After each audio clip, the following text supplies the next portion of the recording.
Diplomirani slikar Dragan Despotović rođen je u Pljevljima, detinjstvo i mladost proveo je u Prijepolju, likovnu akademiju završio u Sarajevu u klasi profesora Radoslava Tadića, studijski boravio u nekoliko evropskih zemalja. Do 2000. godine radio kao profesor istorije umetnosti u 3 srednje škole u Prijepolju, a zatim do 2014. živeo i stvarao u Holandiji. Izlagao je na 40 samostalnih i oko 80 kolektivnih izložbi u bivšoj Jugoslaviji, Srbiji i zemljama Evrope. Od 2014. njegov životni trougao čine Prijepolje, Holandija, Beograd. Ovo je u najkraćim crtama biografija umetnika, koga, bez obzira na mesto rođenja, s ponosom predstavljamo kao Prijepoljca. Gospodine Despotoviću, iz ovog grada krenuli ste 2000. godine u Holandiju. Da li su Prijepolje i Srbija bili mali da razmahnete sav svoj umetnički talenat ili su i neki drugi razlozi bili u pitanju? U stvari nisu Srbija i tadašnja Jugoslavija bili mali, nego splet okolnosti, vreme u kom smo živeli. I naravno uvek postoji ta potajna želja umetnika da se oproba negde, da kažem, ili u okruženju ili na kraju krajeva, zašto ne u Evropi i u svetu. Pa su i to bili, da kažem, pa i to bio razlog da se krene na taj put. I kako je biti umetnik u stranoj zemlji, Holandiji, čuvenoj po slikarstvu, uopšte umetnosti, brojnim galerijama, arhitekturi? Da, pa to je zemlja o kojoj sam znao dosta što se tiče istorije umetnosti. Ne toliko klasične istorije zemlje, međutim, istorija umetnosti te male zemlje, površinski možda ne veće od naše Vojvodine, je fascinantna, zaista od renesanse pa na ovamo koliko sam ja, da kažem, obuhvatao u tom preddolasku, vremenu pre nego što sam došao u Holandiju, je za mene bila impresivna i možda je to i bio razlog da sam baš Holandiju odabrao kao svoju destinaciju kasnije. I naravno, savremena umetnost u kojoj su oni svuda prisutni, od slikarstva, skulpture, arhitekture, savremene konceptualne umetnosti i tako dalje, to je zaista izvanredno. Tako da je to bio dodatni motiv da se baš Holandija odabere kao destinacija, da baš u Holandiji provedem, 15 godina skoro. Da li je u zemlji umetnosti, možemo slobodno reći, bilo teško izboriti se za svoje mesto u tom svetu? Pa jeste, svakako i kao stranac koji ne dolazi iz zapadnog sveta, dolazi iz jedne istočne kulture koja je, hteli mi to da priznamo ili ne, na neki način neprihvaćena na zapadu. Znači, ono što dolazi iz Amerike, iz Engleske, to je sasvim domaće, normalno i aktuelno. Ono što dolazi sa istoka, pa i ove novoprimljene evropske zemlje, Rumunija, Bugarska i tako dalje, to se sve posmatra sa nekim podozrenjem, odnosno na jedan drugačiji način se prihvata. Tako da je, setio sam se reči svog prijatelja Gorana, kad sam kod njega Čvajaka, koji je tada bio u Italiji, kada je rekao, kaže, morali smo da budemo 2 puta bolji od Italijana ovde da bi prokrčili put. Znači, ti prvi koraci su vrlo značajni i mnogo teški. Tako da ne krećemo sa nule kada dođemo, kada se sudarimo sa tom kulturom zapada, već krećemo iz ogromnog minusa. I onda nam treba do te nule jedna velika energija, želja i sad zavisi koliko je čovjek spreman da pravi kompromise, koliko da žrtvuje, od toga zavisi naravno uspeh. Je li trebalo dosta žrtve? Pa jeste. Ja sam, čini mi se, bio spremniji na to nego ostatak moje porodice, ali hvala Bogu podneli smo to do kraja zajednički i da kažem, izašli smo iz cele te priče, dok se naravno ne reguliše boravak tamo, onda počinje učenje jezika, sve stvari koje u suštini obični život koji, hteli mi ili ne, pored nas ili sa nama zajedno prolazi i mi moramo da učestvujemo u njemu, a osim toga da pokušamo da se borimo za svoju struku, za svoju profesiju i neko uspe, neko manje, neko više i tako. Među dokazima da ste uspjeli svakako je da čini mi se oko 20-ak samostalnih izložbi da ste imali u Holandiji. Predavali ste na akademiji.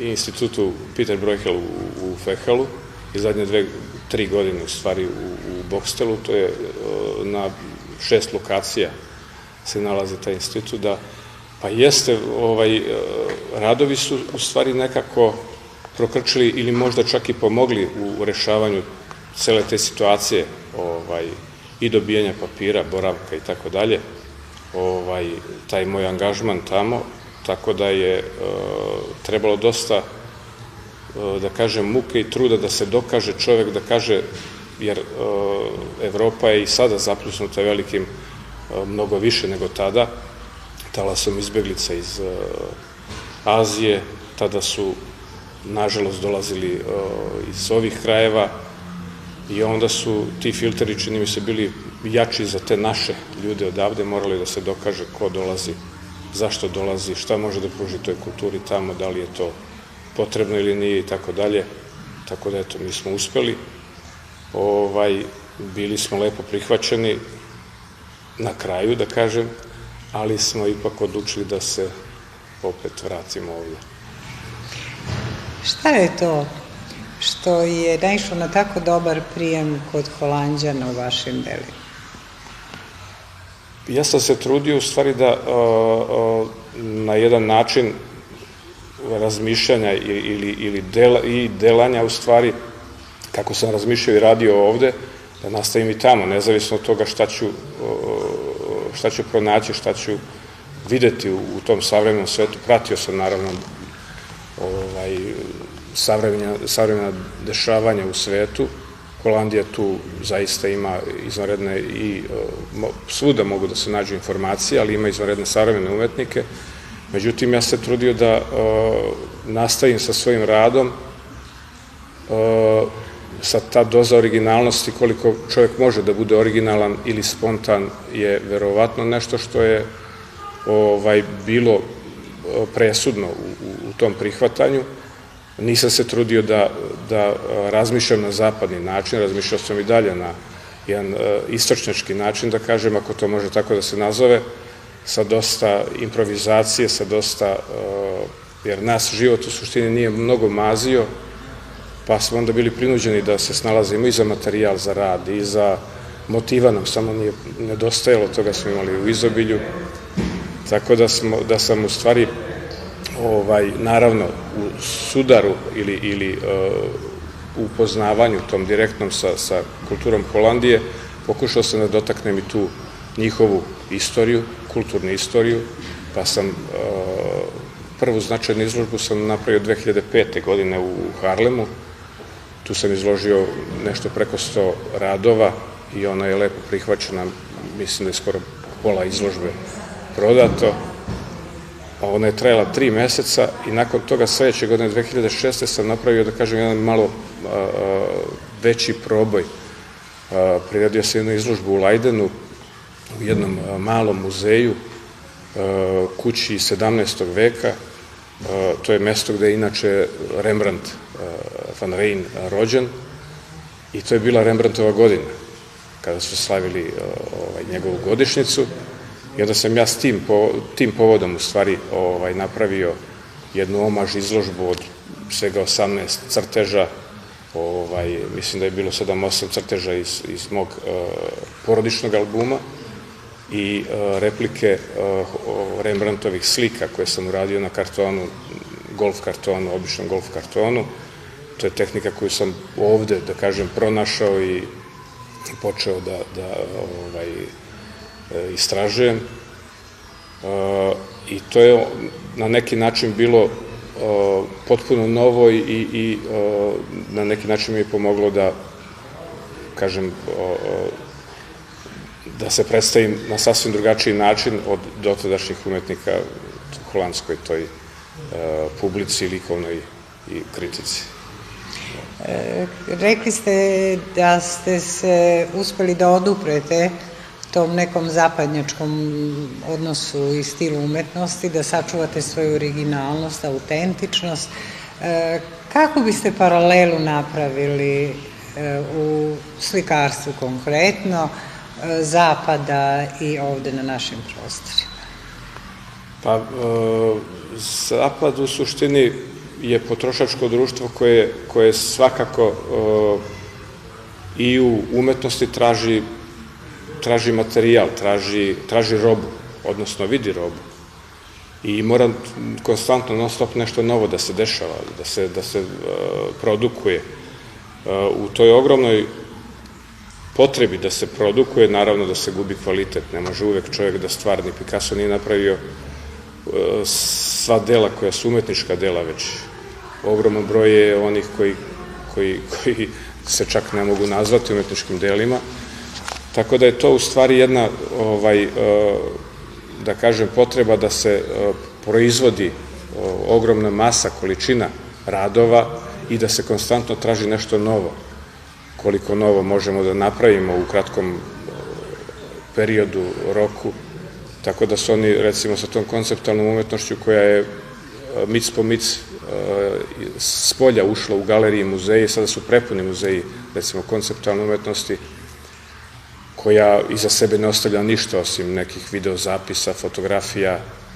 Ima zanimljivih radova, zaista, ali to su klasici konceptualne umetnosti koji su na neki način i pioniri od 70. godina pa na ovamo. U nekoliko muzeja sam gledao odlične radove izvredne u muzeju De Pont u Tilburgu, u muzeju Van muzeum u Eindhovenu, u Stedelijk muzeum u Amsterdamu. Međutim, tu je ogromna količina mladih umetnika koji su krenuli tim putem, misleći da je to u stvari lakši put, a bez velikog rada i velikog truda naravno ne može se mnogo postići. Tako da su oni u stvari više zalutali, ne shvatajući šta znači ta konceptualna umetnost, nego su pokušali da prave, ja bih to više nazvao dosetkom ili idejom ili vicem u likovnosti ili kompilacijom nekih različitih medija, filma, muzike, pozorišta, likovne umetnosti, pa su to nazvali vizualna umetnost. Znači nešto što kod nas ima takođe pristalice, ali lično ja ne posmatram to na taj način i mislim da je naša kultura mnogo duhovnija u smislu ne mora da ostaje čak ni materijalni dokaz, ali duhovno je, neću da kažem superiornija, ali postoji više simbolike, više težine, ako mogu tako da kažem, nego u tom materijalnom svetu zapada ili umetnosti zapada, da kažem. Osim te vrste razlike, kada je odnos prema umetnosti i umetnicima u pitanju, da li se može praviti poređenje neko između Holandije i Srbije? Pa, poređenje u smislu pa i sličnosti i različitosti, da. Jer i Srbija svakako koliko može pridaje značaj kulturi i umetnosti. Eto, jedina razlika je što to nije dovoljno ili nije u toj meri koliko je to na zapad, jer zapad je, čini mi se, svesniji uloge umetnosti i kulture u samom društvu. Kod nas je to, da kažem, uvek i bilo na marginama i nekako i sada. Možda sam svesniji iz tog razloga što sam potpuno predan umetnošću, odnosno umetnosti, zavisim na neki način od nje. Na zapadu je, recimo, sistem finansiranja i način na koji oni razmišljaju o umetnosti je neću da kažem da je umetnost na jednom većem pijedestalu od ostalih profesija, ali zaista cene i poštuju ljude koji se bave umetnošću i fondovi kojima oni raspolažu su neverovatni. I to nije, kad kažu, prvo što se gasi kada naiđe kriza, to su ti umetnički fondovi, neko od njih to ipak stoji do izvesnih granica, kada zaista više ne mogu da investiraju, odnosno ako je kriza duža ili jača, onda i to počinje da se smanjuje, ali još uvek su izuzetno jaki i pridaju dosta značaja kulturi i umetnosti, dok kod nas to je mnogo organizovanije, to moram da kažem, a kod nas je to više, da kažem, na oruki i u nekoj privatnoj režiji, koliko ljubitelji i poklonici umetnosti sami to mogu da iznesu bez neke organizovane podrške društva ili države. Stalno istražujete umetnosti, već ste i sami spomenuli da dok ste još bili u Prijepolju pre 2000. godine, da ste radili crteže na golf kartonu, stvarate sada i tehnikom asamblaž, tu su i čuvene vaše vinarele, možemo slobodno tako reći. Gde su granice? Kako ste se uopšte odlučili za asamblaž? Kako je to krenula ta priča?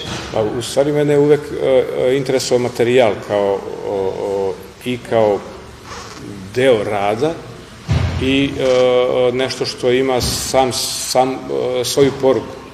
Recimo, ako koristite u crtežima nožem, kako se nazvao te crteže na golf kartonu, sam materijal je dosta ograničava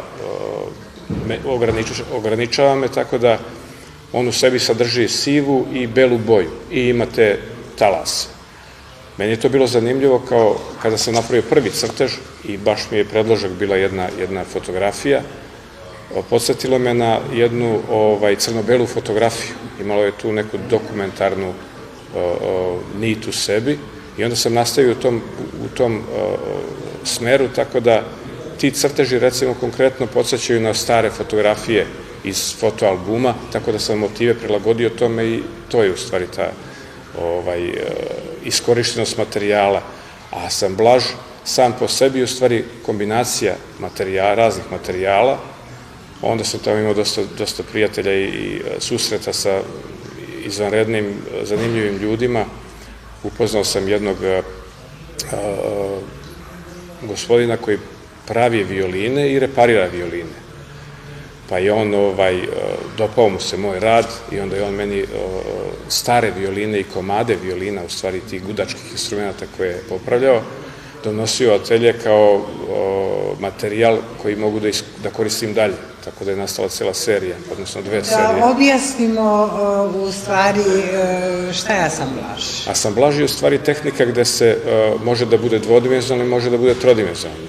U mom slučaju, odnosno ja sam koristio, razmišljao sam na trodimenzionalni način, pravio sam znači trodimenzionalni formu koja se sastoji od različitih materijala. Može to da bude, ne znam, neka obična daska, pa onda komad violine, pa onda može da bude neki komad plastike, pa može da bude deo stakla, pa može da bude, znači sve to, svi ti materijali na neki način predstavljaju sami sebe, znači staklo jeste staklo, drvo jeste drvo, ali u celoj toj kompoziciji oni zauzimaju određeno mesto i imaju ili simboličko, ili ako ja hoću, neko figurativno značenje. I naravno svi zajedno čine jednu formu koja treba da se sagleda iz svih uglova, jer je trodimenzionalna. No, vaše vinarele, a to ćete opet objasniti koja je to tehnika, su ovako hit, mogli bismo sada reći, u umetnosti. Pa u poslednje vreme, odnosno negde od 12. godine, mislim 2012. sam pre 4 ili 11. čak počeo da razmišljam o tome, jer je moj brat je krenuo sa poslom sa vinom, pa me onda pitao da li možeš nešto u tom smislu da zajednički radim ili da razmišljaš, tako da sam došao na ideju da pokušam da slikam vino. A onda sam utvrdio u stvari da to uopšte nije nova tehnika, da je to stara tehnika i to hiljadama godina.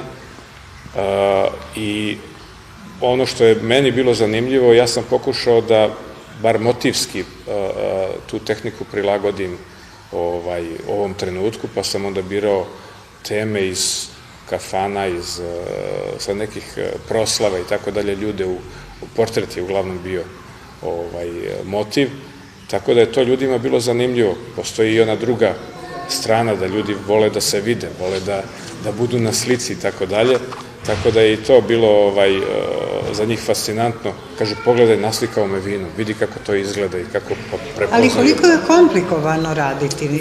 Jeste, svakako, jer to u suštini nije slikarski materijal, to je životna namirnica ili piće, u stvari, nije pigment, tako da vino u suštini mora da se pripremi da bi se koristilo, međutim, kasnije,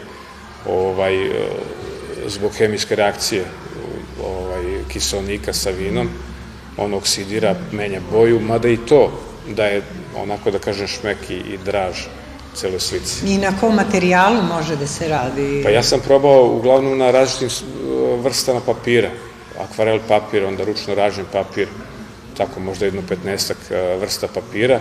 Nisam probao još na platnu, verovatno može i na platnu, svakako. Sad, jedini problem je kako da ta slika ostane postojana. Imamo problem kad se uflekamo vinom, kako da skinemo, međutim ovde je obrnuti problem, kako da zadržimo, jer to vremenom bledi, tako da on ima u suštini neki kvalitet kao akvarel. Mora da se čuva sunca, jer bledi vremenom, ali ako je u zatamljenoj prostoriji, on samo oksidira i zadrži se u tom stanju. Kažete da ste došli do informacija da je to veoma stara tehnika, a da li znate da li se danas neko još bavi? Pa video sam da ima ljudi koji se, i to je uglavnom vezano za vino. Vino kao materijal i vinarije, odnosno proizvođači vina koji su, eto, tu pronašli vezu, vekovnu vezu vina i umetnosti.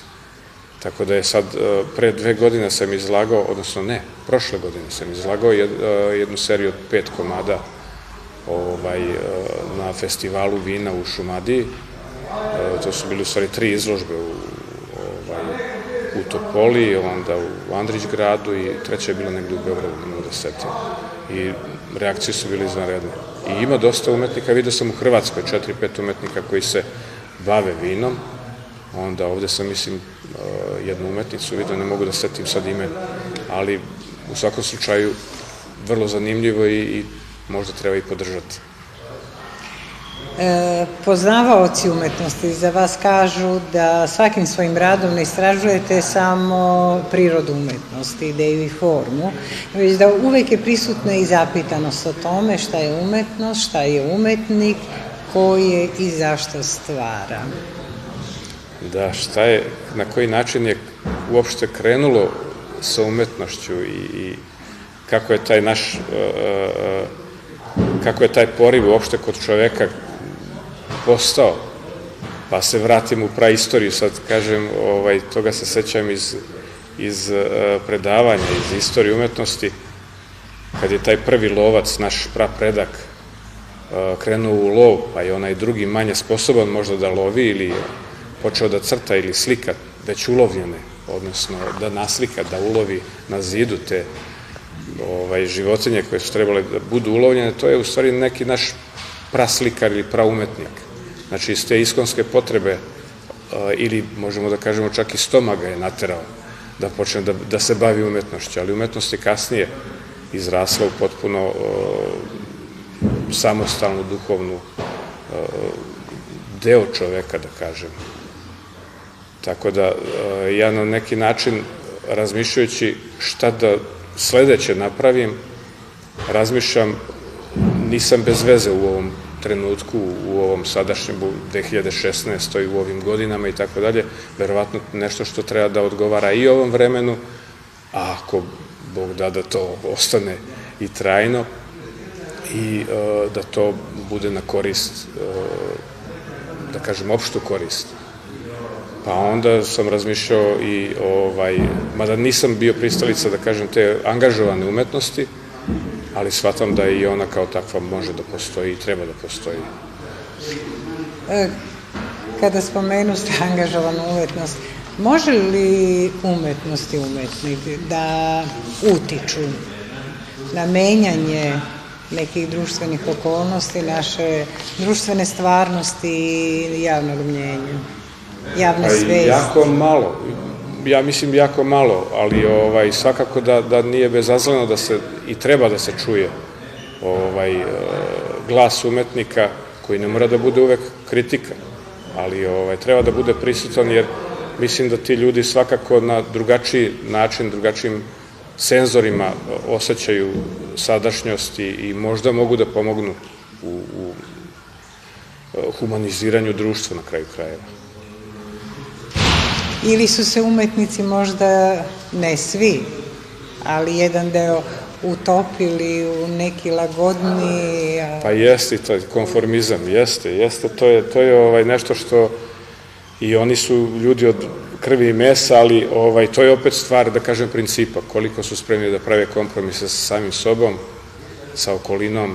Znate, svako mora da doručkuje ruča i večera ili bar jedan obrok da ima, tako da onda počinju i da razmišljaju na drugačiji način ili da delaju na drugačiji način. Ne zameram nikog, jer svako ima svoj put, ja sam odabrao kojim idem, možda je malo teži, ali to je stvar mog izbora, da. Nakon 20-ak godina odsustva, ponovo ste se predstavili beogradskoj publici, to je bilo u februaru ove 2016. godine, izložba pod nazivom Duhovni preobražaj materije, izlagali ste u Galeriji Ulusa, član ste inače Ulusa od 1994. godine. Kakav je bio taj ponovni susret sa beogradskom publikom?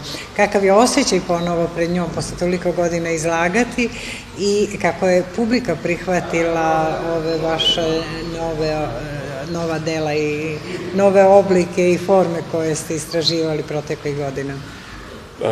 Pa moram reći, 1992. sam imao jednu meni značajnu izložbu u Kolarčevoj galeriji u Beogradu. Tada sam došao iz Prijepolja i na jedan način sam, da kažem, prihvaćen i posmatran u beogradskim očima, a sada je, da kažem, situacija bila malo drugačija, naravno i ja kroz svo to vreme drugačije sagledavam stvari.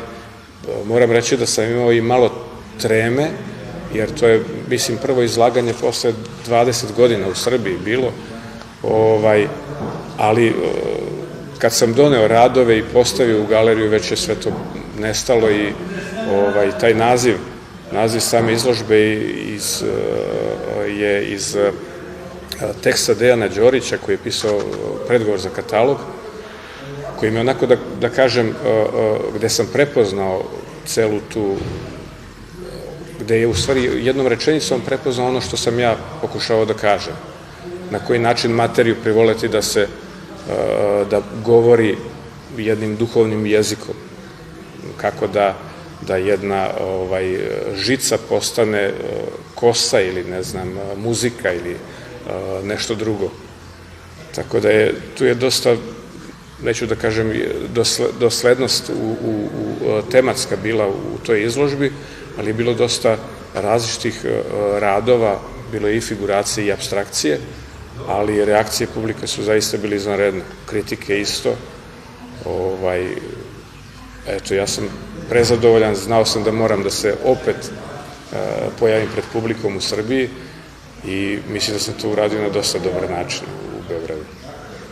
Kada ćemo videti vaše stvaralaštvo u Prijepolju? Ja se nadam uskoro. Razgovarao sam sa ljudima ovde u Domu kulture, u muzeju, pa vidjet ćemo, nadam se da će to biti baš brzo. Ostajete li do daljnjeg gubitnik Srbije i Prijepolja ili planirate negdje da se ponovo otisnete u svet? Pa gde god da se otisne čovjek, uvek je ono što je poneo sa sobom umetnik. Ja nisam rođen u Prijepolju, ali kad me neko pita odakle si, ja kažem iz Prijepolja. Tako da, dok ja objasnim da sam ja rođen u Crnoj Gori, a žive u Prijepolju, studirao ovde, oni više nemaju vremena da čekaju. Tako ja kažem iz Prijepolja i završimo priču. Šta novo možemo očekivati od vas? Da li neke nove forme istražujete? Pa da, u poslednje vreme, u stvari sad sam završavao jedan rad koji sam 2012. izlagao u rodnom mestu Van Gogha u Zundertu. Ljudi koji jedu krompir, njegovu poznatu sliku sam preradio u jedan konceptualni rad gde sam napravio tu kompoziciju sa slike da kažem, ljude od krompira u prirodnoj veličini.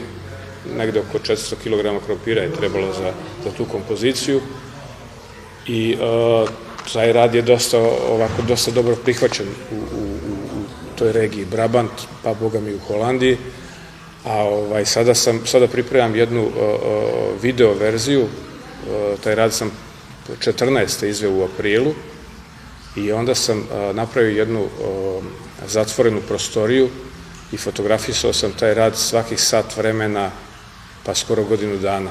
Sad to treba da se spoji u jedan video materijal i to će biti u stvari video instalacija i simbolično priča o tome šta materija i koliko materija uopšte, šta materijalno znači za vreme. Sve je prolazno i sve truli. Tačno tako, jeste. Ali ne i umetnost o kojoj smo razgovarali. Duša i umetnost, da. Hvala vam najlepše na učešću u emisiji Susreti, što ste govorili za gledalce i gledateljke televizije Forum. Hvala i vama.